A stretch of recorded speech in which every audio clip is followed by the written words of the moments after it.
Last episode, we learned that options are a dangerous place to trade, and that most beginners should stay away. So here is a delightful twist. You can get enormous value from the options market without ever buying a single option, because the options market is quietly broadcasting what the smart, professional money expects your stock to do. Today we learn to read those signals simply. Think of it this way. The options market is like a giant betting board, where sophisticated players are constantly placing real money on where a stock will go and how wildly it will swing. You do not have to place a bet yourself. You can just walk past the board and read the odds. Those odds tell you 4 genuinely useful things about a stock you already own. The first and most useful is the expected move. The prices of options secretly contain a forecast of how far the market thinks a stock will move by a certain date. From them you can read a number, something like, the market expects this stock to move plus or minus 8% by Friday. That is the expected move, and it is incredibly handy, especially around earnings. Why does that matter so much? Because it stops you from panicking or celebrating over a move that was completely expected. If the options were pricing in an 8% swing and the stock then jumps 7% on earnings, that was not a shock. It was right inside the predicted range.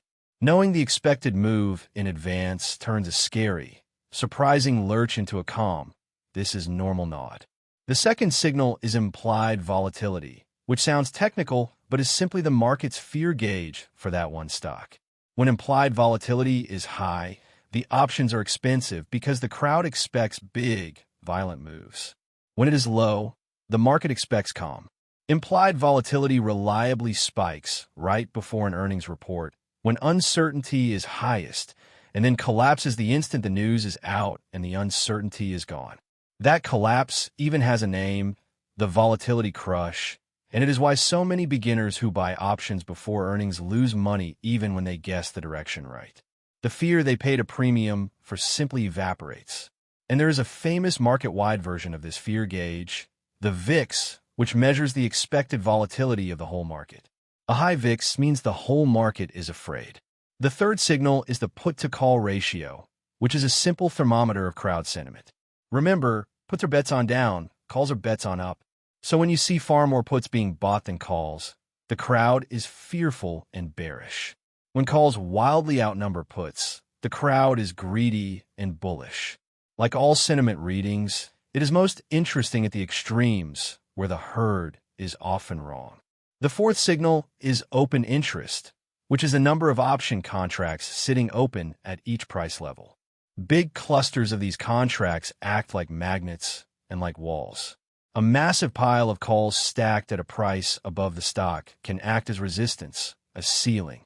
A massive pile of puts below can act as support, a floor. The biggest option strikes quietly tug the stock toward them, especially as expiration approaches. So how does an ordinary, sane investor actually use all this without ever trading an option? Mostly in one simple habit. Before a stock you own reports earnings, you take 10 seconds to glance at the expected move and the implied volatility. Now you know how big a swing is considered normal, and you will not be terrified by a completely ordinary reaction.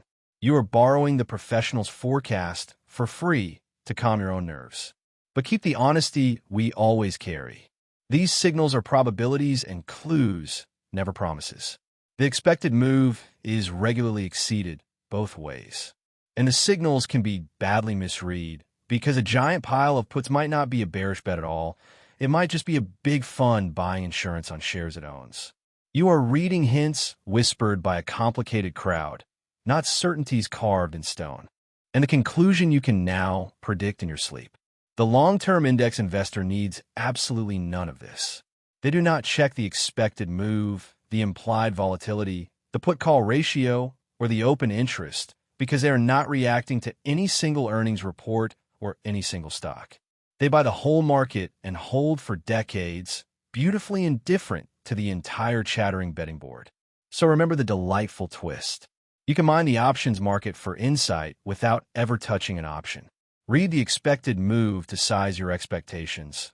Watch implied volatility and the VIX as a fear gauge. Glance at the put-call ratio for crowd sentiment, and notice the open interest acting as magnets.